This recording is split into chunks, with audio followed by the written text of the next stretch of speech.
মেয়েকে স্কুলে পাঠানোর আগে ওর জন্য ওর পছন্দের খাবার ওকে রেডি করে দিয়েছি। টুয়াকে স্কুলে পাঠিয়ে এবার নিজের জন্য একটু হেলদি খাবার বানিয়েছি, ছোলা স্যালাড। ছোলার সঙ্গে দিয়েছি গাজর, শসা, ধনেপাতা, লবণ আর একটু কাঁচা লঙ্কা।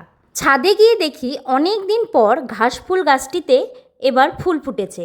নিচে এসে দেখি আমার একটা পার্সেল এসেছে। পার্সেলটা খুলতেই দুটো তেলের বোতল।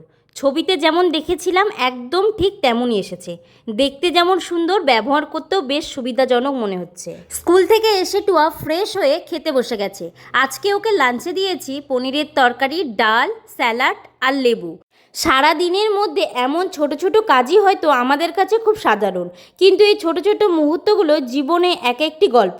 তোমরা যদি আমার এই ছোট্ট দৈনন্দিন জীবনের গল্পগুলো দেখতে ভালোবাসো তাহলে ভিডিওটি একটি লাইক করে দিও। তোমাদের এক একটা লাইক আর সুন্দর কমেন্ট সত্যিই আমাকে আরও ভিডিও বানানোর উৎসাহ দেয়।